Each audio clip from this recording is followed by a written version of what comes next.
Tu te souviens quand elle te tenait dans le creux de sa main, quand il suffisait d'un message d'elle à 3 heures du matin pour que tu laisses tout tomber et que tu répondes, quand elle annulait vos plans à la dernière minute et que tu ravalais ta frustration avec un sourire en disant que tout allait bien, quand elle te laissait en vue pendant des heures, voire des jours, et que tu restais là, anxieux, à checker ton téléphone toutes les 30 secondes, comme un chien abandonné qui attend le retour de son maître. Elle savait parfaitement le pouvoir qu'elle avait sur toi. Elle ressentait cette validation permanente, cet ego gonflé à bloc d'avoir un homme complètement soumis à ses pieds. Tu étais prévisible, toujours disponible, toujours compréhensif, toujours prêt à pardonner n'importe quoi. Et tu sais ce que ça a provoqué? Ça a complètement tué son désir pour toi. Parce que plus tu t'annulais pour lui faire plaisir, plus elle perdait le respect, perdait l'attirance, perdait toute notion de valeur pour ce qu'elle avait. Mais ensuite, quelque chose a changé. Tu t'es réveillé. Ça a peut-être été après cette dernière humiliation, cette fois où elle t'a manqué de respect devant ses amis et où elle a rigolé quand tu as essayé de poser une limite. Peut-être quand tu as découvert que, pendant que tu envisageais un avenir avec elle, elle discutait avec d'autres mecs dans ton dos. Ou peut-être simplement l'accumulation de toutes ces fois où tu t'es donné à fond et où tu n'as reçu que des miettes en retour. Mais tu t'es réveillé. Et c'est là que tu as pris la décision la plus puissante de ta vie. Tu as décidé d'arrêter de lui donner ce qu'elle ne méritait pas. Tu as arrêté de répondre en quelques secondes. Tu as arrêté d'annuler tes plans pour elle. Tu as arrêté de quémander de l'attention. Tu as arrêté de te justifier, de t'expliquer, de chercher son approbation. Tu as commencé à la traiter avec froideur, pas par vengeance, pas par jeu psychologique, mais parce que tu avais sincèrement perdu l'intérêt émotionnel que tu avais pour quelqu'un qui n'a jamais su valoriser ce qu'on lui offrait. Et c'est à cet instant précis que son monde s'est écroulé. Soudain, ce message qu'elle envoyait en attendant une réponse immédiate est resté des heures sans être lu. Cette invitation à sortir que tu acceptais toujours avec enthousiasme a été refusée par un simple « je suis occupé ». Cette attention inconditionnelle qu'elle a toujours eue a complètement disparu. Et pour la première fois de sa vie, elle a ressenti dans sa chair ce que ça fait de désirer quelqu'un qui n'est plus émotionnellement disponible. Maintenant, elle se réveille en pleine nuit, en pensant à toi. Elle vérifie si tu as vu son statut, si tu as liké sa photo, si tu es en ligne. Elle invente des prétextes pour entamer la conversation et panique quand tu réponds par monosyllabe. Elle sent une boule dans la gorge quand elle réalise que tu vas parfaitement bien sans elle, et peut-être même mieux. Ce contrôle qu'elle avait, ce pouvoir qu'elle exerçait, s'est évaporé. Et maintenant, c'est elle qui souffre, elle qui est anxieuse, elle qui se demande ce qu'elle a fait de mal, parce que la vérité que personne ne veut admettre, c'est celle-ci. Les femmes ne valorisent que ce qu'elles ont peur de perdre. Et quand tu deviens émotionnellement froid, quand tu arrêtes de courir après, quand tu montres par tes actes qu'elle n'est plus une priorité dans ta vie, quelque chose de primitif et de profond se réveille en elle. Elle ressent une douleur qu'elle n'aurait jamais imaginé ressentir. Pas la douleur de perdre quelqu'un, mais la douleur de réaliser qu'elle l'a déjà perdu. Et c'est exactement ce qu'on va décortiquer maintenant. Je vais te montrer ce qui se passe dans la tête et dans le cœur d'une femme quand tu arrêtes enfin de lui accorder de l'attention. À partir de cet instant, tu vas entendre ce que personne n'a le courage de dire. Les vérités qu'on cache derrière des discours tout faits et que la majorité préfère faire semblant de ne pas voir. Alors abonne-toi déjà à la chaîne, active les notifications, mets un like et commente de quelle ville tu regardes, parce que ça aide ce contenu à atteindre d'autres hommes qui sont encore dans le noir. Ça ne sert à rien de t'éveiller si tout le monde autour de toi continue de dormir. Il faut renforcer une communauté d'hommes lucides et préparés. Allez, on passe aux choses sérieuses. Premier sentiment, elle souffre en silence, sans jamais admettre à quel point elle est touchée. Elle ne viendra jamais te dire ouvertement « Je souffre parce que tu as changé avec moi ». L'orgueil féminin ne permet tout simplement pas cette vulnérabilité, surtout quand c'est elle qui t'a maltraité en premier, qui t'a dévalorisé, qui t'a fait te sentir petit. Admettre qu'elle souffre reviendrait à reconnaître qu'elle s'est trompée, qu'elle a perdu quelque chose de précieux, qu'elle a complètement sous-estimé ta valeur. Et ça, son ego ne peut pas le supporter.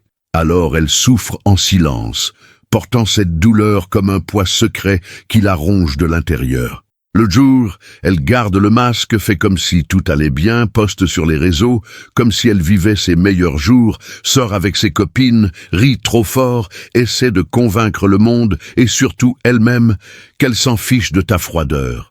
Mais quand elle est seule, quand la nuit tombe, et qu'il n'y a plus personne pour qui jouer la comédie, le masque tombe aussi. C'est à ces moments-là qu'elle prend son téléphone et relie vos anciennes conversations, cherchant à comprendre où tout a basculé. C'est là qu'elle ouvre tes réseaux 10, 15, 20 fois par jour, vérifiant de manière obsessionnelle chacun de tes mouvements, chaque photo, chaque story, tentant de décrypter s'il y a un signe que tu penses encore à elle.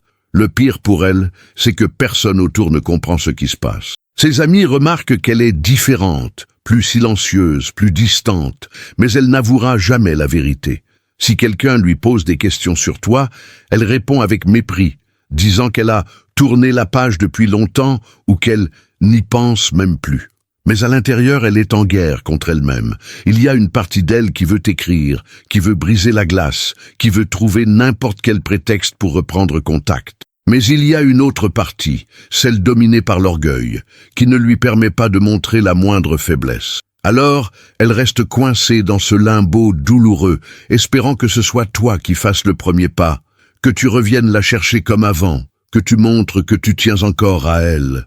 Sauf que tu ne le fais pas. Et chaque jour qui passe sans que tu cèdes, sans que tu cherches, sans que tu montres le moindre besoin d'elle, est un jour de plus où sa douleur silencieuse s'intensifie. C'est une souffrance qui croît de façon exponentielle parce qu'elle n'a pas de soupape, pas de personne à qui se confier, pas de moyen de la traiter sans reconnaître la défaite qu'elle refuse d'accepter. Et voici ce qui la détruit le plus à l'intérieur. Elle sait qu'elle a perdu la partie. Elle sait que quand tu étais disponible, quand tu la traitais bien, elle avait tout le pouvoir. Mais maintenant que tu t'es éloigné émotionnellement, que tu es devenu indifférent, tout ce pouvoir s'est évaporé. Et cette inversion de dynamique provoque un type de souffrance psychologique particulièrement douloureux pour les femmes, la souffrance de perdre quelque chose qu'elles pensaient toujours avoir à disposition. C'est comme perdre un privilège qu'elles considéraient comme permanent. Avant, elles pouvaient t'ignorer quand elles voulaient et tu étais là à attendre. Elles pouvaient te maltraiter et tu revenais en t'excusant. Elles pouvaient te mettre en plan B et tu acceptais avec gratitude la moindre miette d'attention. Mais maintenant, elle n'a plus ce luxe.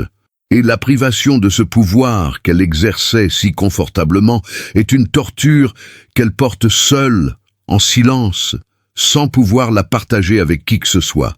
Parce qu'admettre cette souffrance reviendrait à reconnaître que tu as toujours été plus important qu'elle ne voulait bien l'admettre. Deuxième sentiment, elle est complètement perdue, parce que tu agis comme si tu t'en fichais complètement. La confusion qu'elle ressent est vraiment paralysante parce qu'elle remet en question toute l'histoire qu'elle s'était racontée sur vous deux. Elle était habituée à un schéma. Tu tenais à elle, tu le montrais, tu étais toujours investi émotionnellement. Même quand elle te traitait mal, même quand elle t'ignorait, même quand elle te manquait de respect, tu restais là, persévérant, à essayer, à te donner du mal. Ça a été devenu sa zone de confort, savoir que quoi qu'elle fasse, tu serais toujours là comme une constante émotionnelle. Et d'un coup, sans prévenir, sans dispute, sans drame, tu as simplement arrêté. Arrêté de courir après, arrêté de chercher, arrêté de montrer le moindre investissement émotionnel. Et ça explose complètement le modèle mental qu'elle avait de toi. Elle n'arrive pas à comprendre parce que, dans sa tête, les gens ne changent pas aussi radicalement. Les gens qui aiment n'éteignent pas leurs sentiments du jour au lendemain. Alors elle reste coincée dans cette confusion torturante, essayant de comprendre ce qui s'est passé, ce qui a changé, ce qu'elle a perdu. Cette confusion est encore plus profonde parce qu'elle refuse d'accepter l'explication la plus évidente. Tu t'es enfin réveillé et tu as réalisé que tu méritais mieux. Dans son esprit, il doit y avoir une autre raison. Peut-être que tu joues un jeu pour attirer son attention. Peut-être que tu essaies de la punir pour quelque chose de précis qu'elle a fait. Peut-être que tu testes pour voir si elle va revenir vers toi. Elle invente 1000 théories et scénarios dans sa tête, parce que la vérité toute simple, que tu ne t'en fiches vraiment plus comme avant, est inacceptable pour elle. Elle se surprend à analyser chaque interaction, chaque message court, chaque réponse froide, à chercher des indices, des signes cachés, des significations sous-jacentes. Pourquoi il a vu ma story et n'a rien réagi? Pourquoi il a répondu juste « OK » alors qu'avant il écrivait des pavés? Pourquoi il est sorti et ne m'a pas invité alors qu'il m'incluait toujours avant? Chaque petit changement dans ton comportement devient un puzzle géant qu'elle essaie de reconstituer de façon obsessionnelle. Mais les pièces ne s'assemblent jamais de manière cohérente pour elle parce qu'elle refuse d'accepter la pièce maîtresse. Tu as tourné la page émotionnellement. Ce qui rend cette confusion particulièrement douloureuse, c'est qu'elle ne peut pas simplement te confronter directement sans exposer sa propre vulnérabilité. Si elle vient te demander pourquoi tu agis différemment avec moi, elle admet qu'elle a remarqué, qu'elle y tient, qu'elle est affectée par ta froideur, et ça te donne le pouvoir qu'elle craint tellement de te redonner. Alors, elle reste piégée dans ce piège psychologique où la confusion la ronge de l'intérieur, mais elle n'a aucun moyen d'obtenir de la clarté sans se rabaisser et montrer sa faiblesse. Elle essaie les messages indirects, crée des situations pour te forcer à montrer de l'intérêt, fais de petits tests pour voir si tu réagis encore comme avant. Mais chaque tentative qui échoue, chaque fois que tu restes indifférent, augmente sa confusion et sa frustration. C'est comme essayer de résoudre une équation mathématique où la réponse qu'elle veut n'existe tout simplement pas. Mais elle continue d'essayer différentes formules, différentes approches, en espérant qu'un jour, le résultat change. Sauf que ça ne change pas. Et plus le temps passe, plus cette confusion se transforme en désespoir silencieux, parce qu'elle commence à réaliser que peut-être, seulement peut-être, tu as vraiment tourné la page et que toute l'importance qu'elle pensait avoir dans ta vie ne reposait que sur ta volonté de t'intéresser, une volonté qui n'existe plus. Troisième sentiment. Elle devient très insécure, se demandant ce qu'elle a fait de mal. L'insécurité qui surgit en elle est dévastatrice parce qu'elle attaque directement l'ego féminin à son point le plus vulnérable, le besoin d'être désiré et valorisé. Quand tu la traitais bien et qu'elle te jetait ou te dévalorisait, elle le faisait depuis une position de pouvoir et de confiance. Elle se croyait trop précieuse pour toi, pensait que tu avais de la chance d'être avec elle, qu'elle te faisait une faveur en t'accordant de l'attention. Mais maintenant que tu lui as tourné le dos émotionnellement, toute cette confiance s'effondre comme un château de cartes. Elle commence à se poser des questions obsessionnelles. Qu'est-ce que j'ai fait de si grave pour qu'il abandonne? Cette question la ronge parce qu'elle l'oblige à faire une auto-analyse qu'elle a toujours évitée. D'un coup, tous ces comportements qu'elle justifiait comme étant de l'indépendance, une forte personnalité ou ne pas accepter moins que ce qu'elle mérite, commencent à ressembler à d'énormes erreurs qui lui ont coûté quelque chose de précieux. Elle se rappelle toutes les fois où elle t'a ignoré, toutes les fois où elle t'a mis en plan B, toutes les fois où elle t'a manqué de respect devant les autres. Et maintenant, ces comportements prennent un poids qu'elle n'aurait jamais imaginé. Cette insécurité se manifeste de façon très concrète et visible. Elle commence à changer son apparence, à poster plus de photos sexy sur les réseaux, à sortir davantage, à montrer qu'elle est bien et heureuse. Tout ça dans une tentative désespérée de provoquer une réaction de ta part, de te faire réaliser ce que tu es en train de perdre. Mais quand tu ne réagis pas, quand tu ne likes pas, ne commentes pas, ne montres ni jalousie, ni le moindre intérêt, cette insécurité s'aggrave encore plus. Elle commence à se comparer obsessionnellement aux autres femmes autour de toi, se demandant si tu t'intéresses à quelqu'un d'autre, si tu l'as remplacé, si tu as trouvé mieux.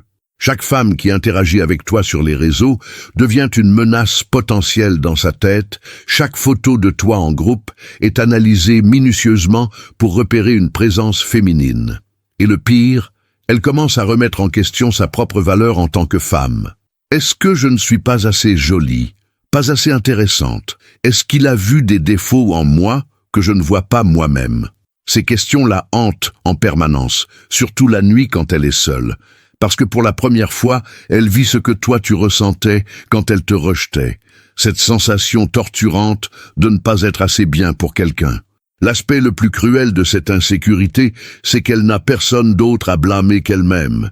Et ça est insupportable. Quand elle t'a quitté ou t'a maltraité, elle pouvait te blâmer toi d'être trop collant, trop needy, trop lourd. Elle avait une histoire toute prête qui justifiait ses actes et protégeait son ego.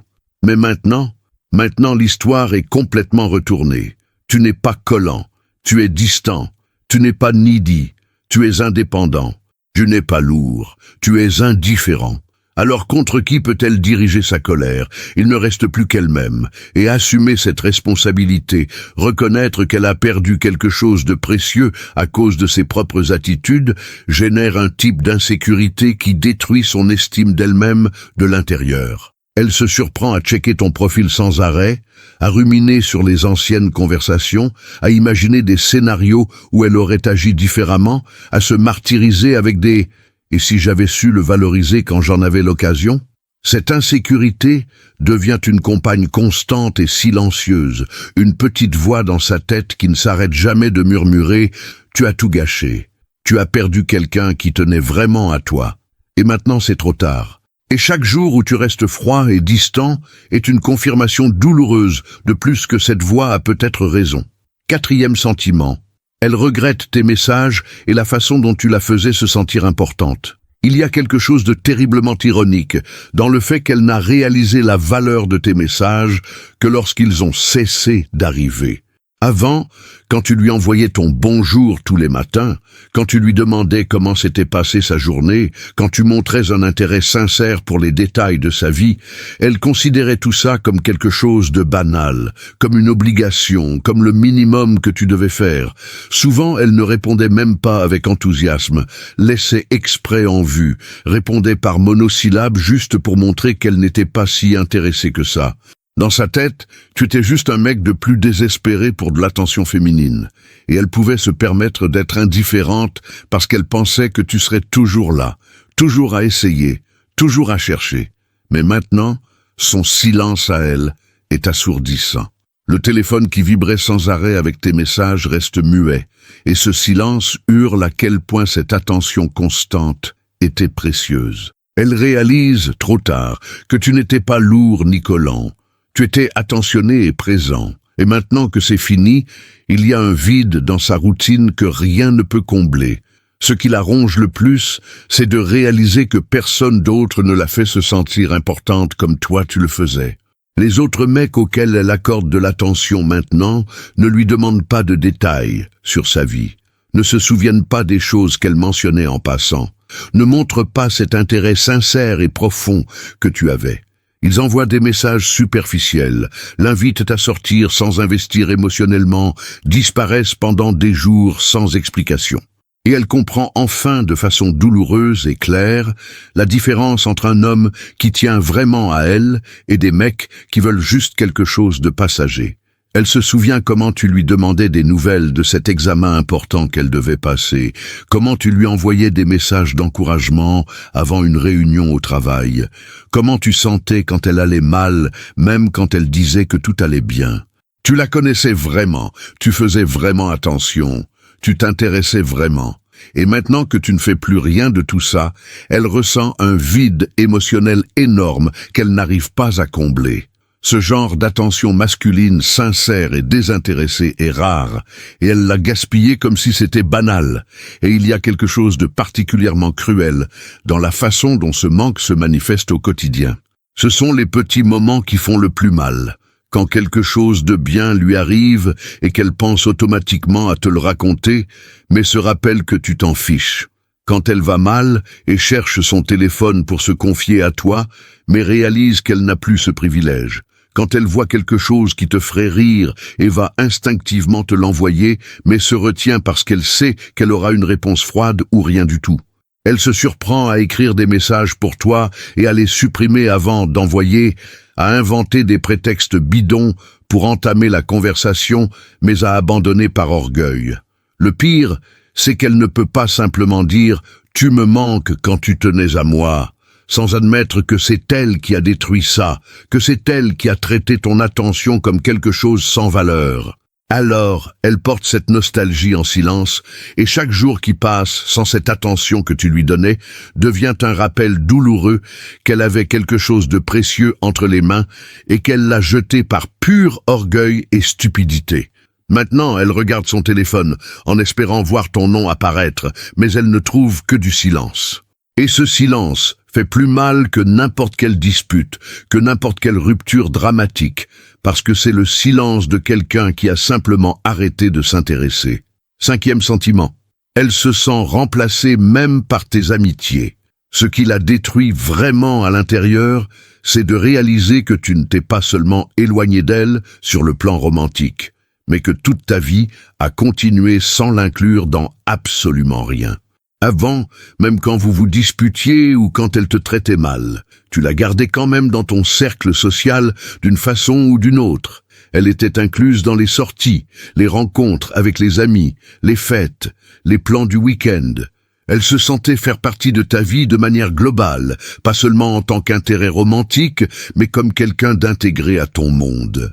Et ça nourrissait énormément son ego. Elle se sentait importante, pertinente, irremplaçable dans ton quotidien. Mais maintenant, elle voit sur tes réseaux que tu sors avec tes amis et qu'elle n'a pas été invitée. Elle voit des photos de barbecue, de soirées, de voyages, et réalise qu'elle n'a même pas été envisagée pour y participer. Et ça fait mal d'une façon différente, parce que ce n'est pas seulement un rejet romantique, c'est un rejet social total. C'est toi qui dis, par tes actes, qu'elle ne mérite même pas un petit espace casual dans ta vie, que tu es parfaitement bien en train de créer de nouveaux souvenirs, de nouvelles expériences, de nouveaux moments, et qu'elle ne fait plus partie d'aucune de ces équations. Ce qui la rend particulièrement insécure, c'est de constater que tes amis ont aussi arrêté d'interagir avec elle. Ces amis en commun qui likaient ses photos avant, qui discutaient avec elle, qui l'incluaient dans les groupes, ont tout simplement disparu. Et elle comprend parfaitement ce que ça signifie. Tu as raconté ta version de l'histoire. Ils savent comment elle t'a traité.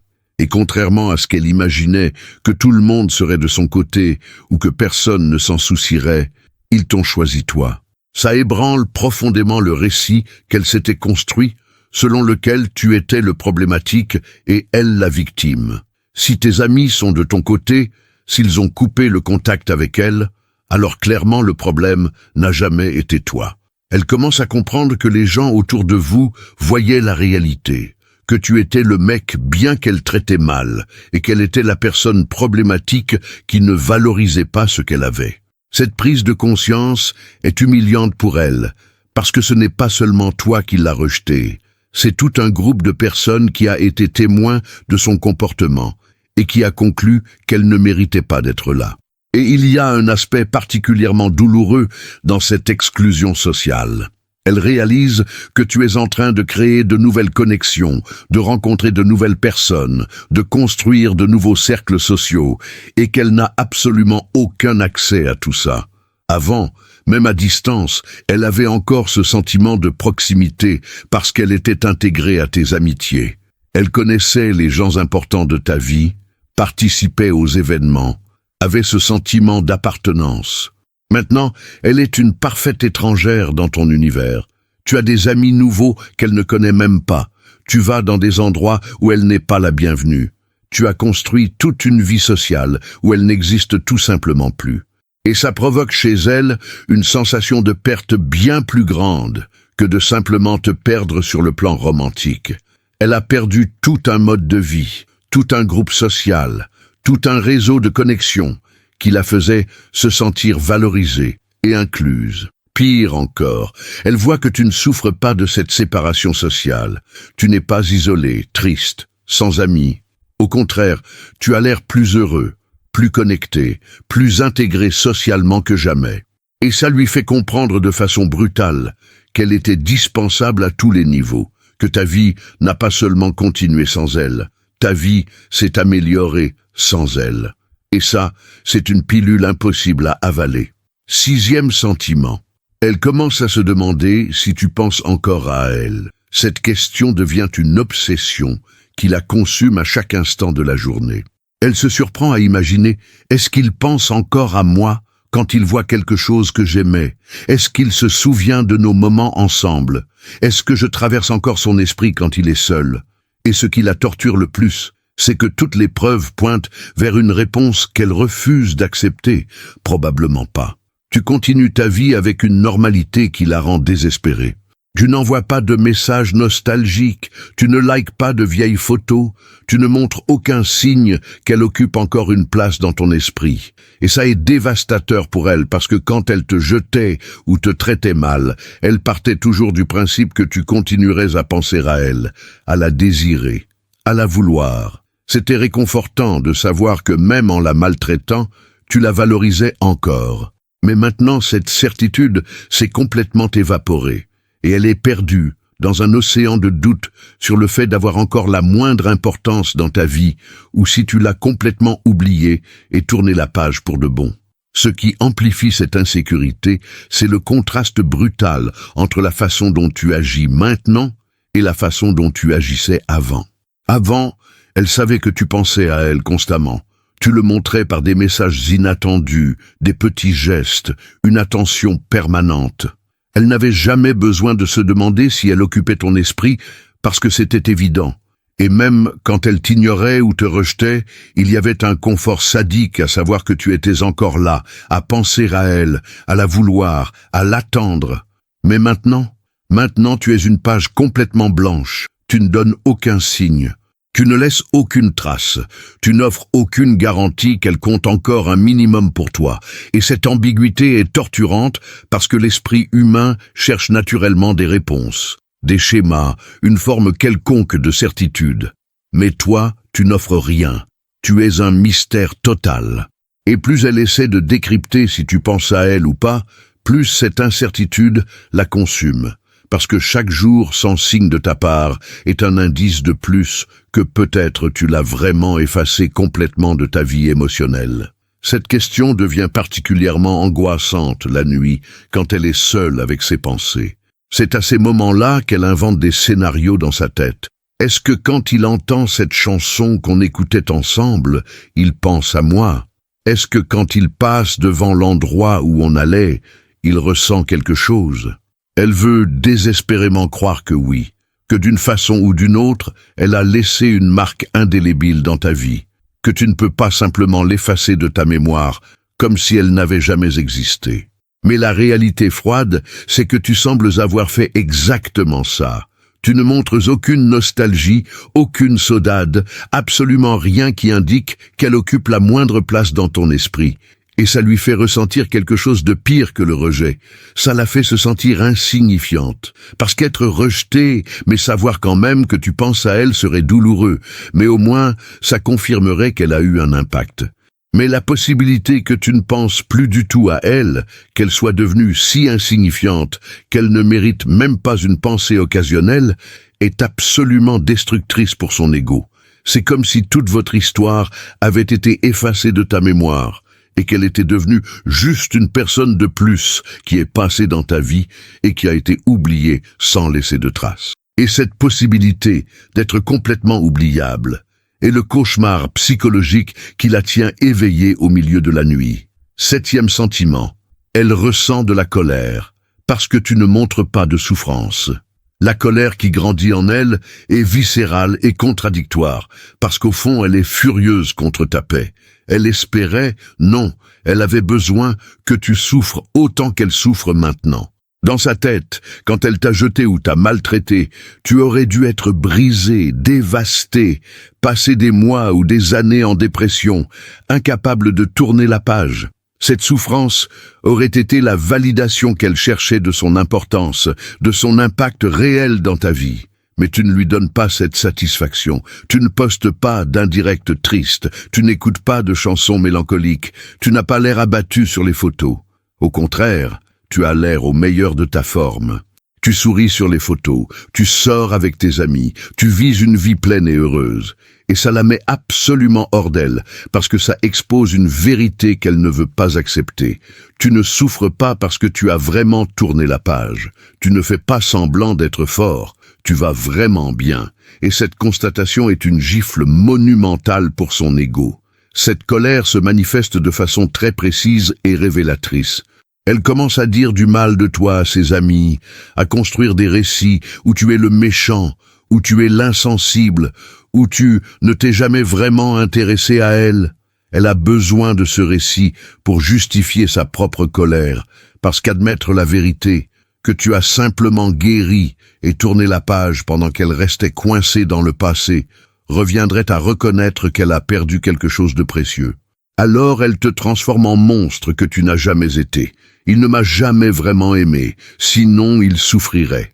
Elle ignore complètement que c'est elle qui a détruit la relation, que c'est elle qui t'a dévalorisé, que c'est elle qui t'a traité comme de la merde. Dans son récit à elle, le fait que tu ne souffres pas est une preuve de défaut de caractère, pas une preuve de force et de maturité émotionnelle.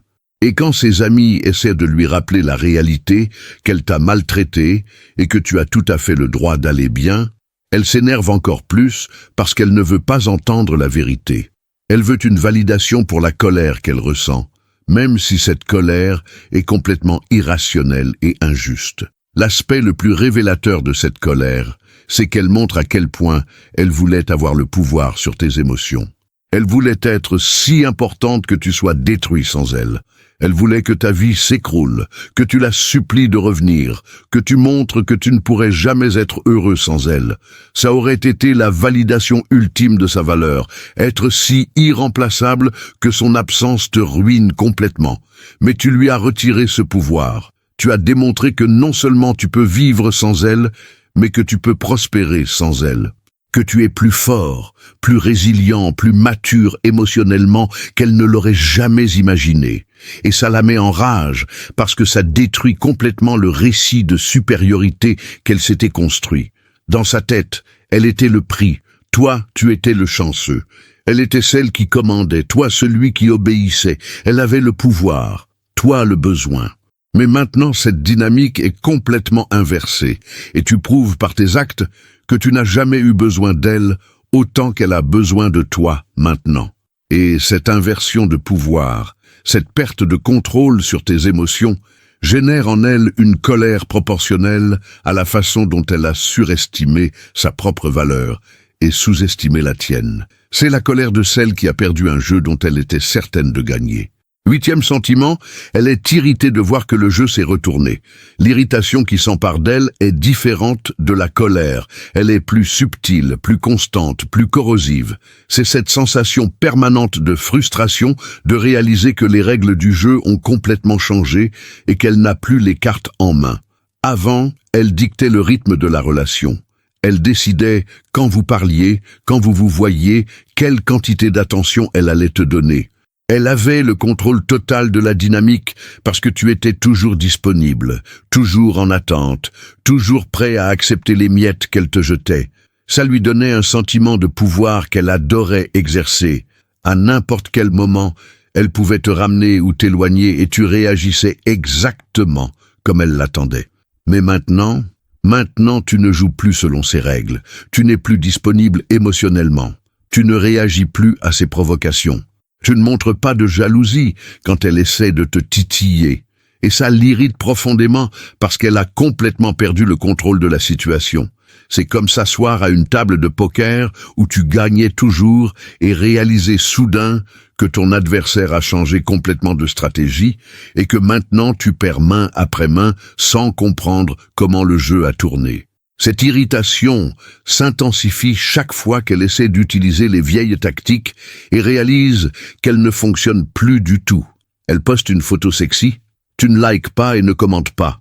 Elle t'envoie un message qui ouvre la porte à la conversation, tu réponds avec une politesse froide. Elle essaie de créer de la jalousie en parlant d'autres mecs, tu montres une indifférence totale. Chaque tentative ratée de reconquérir le contrôle qu'elle avait sur toi augmente son irritation, parce qu'elle se retrouve dans la position humiliante d'essayer d'attirer l'attention de quelqu'un qui n'est tout simplement pas intéressé. Elle est devenue exactement ce que tu étais quand tu courais après elle, la personne qui cherche, qui essaie, qui a besoin de la validation de l'autre. Et ça est insupportablement irritant pour elle, parce que ça expose une vulnérabilité qu'elle a toujours jugée comme une faiblesse chez les autres. Elle regardait avec mépris les hommes qui couraient après elle en pensant « Qu'est-ce que c'est pathétique, tellement désespéré pour de l'attention ». Mais maintenant, elle se voit faire exactement la même chose, et l'hypocrisie de la situation l'irrite autant que le rejet lui-même. Ce qui nourrit le plus cette irritation, c'est de réaliser que tu n'as pas retourné le jeu par stratégie ou manipulation. Tu l'as retourné parce que tu as vraiment changé. Si tu faisais semblant de désintérêt comme un jeu psychologique pour la faire courir après, elle aurait encore l'espoir qu'à un moment tu céderais, que c'était juste une mise en scène qui finirait par tomber. Mais la réalité est bien pire. Tu ne fais pas semblant. Tu ne t'intéresses vraiment plus comme avant. Tu as vraiment tourné la page émotionnellement. Et ça lui enlève toute possibilité de reconquérir le contrôle parce qu'il n'y a plus de jeu à jouer. Tu as simplement quitté la table. Cette prise de conscience provoque une irritation existentielle profonde parce qu'elle lui fait comprendre que tout le pouvoir qu'elle avait sur toi n'était pas réel, c'était simplement toi qui choisissais de lui donner ce pouvoir. Et au moment où tu as choisi d'arrêter de le donner, le pouvoir s'est évaporé instantanément. Elle réalise de façon irritante et claire qu'elle n'a jamais eu de vrai contrôle sur toi. Elle n'a eu que ta permission temporaire. Si cette vidéo t'a parlé, montre ton soutien, mets un like, abonne-toi à la chaîne et écris « Gratitude » dans les commentaires. Cette petite action aide l'algorithme à porter ce message à plus d'hommes qui ont besoin d'ouvrir les yeux et de retrouver leur force intérieure. Chaque interaction booste ce mouvement. Merci d'avoir suivi. Reste avec nous, parce que tous les jours on partage des idées et des conseils pour t'aider à renforcer ton mental, reconstruire ton estime de toi et reprendre le contrôle de ta propre histoire. Un gros bisou et à la prochaine vidéo.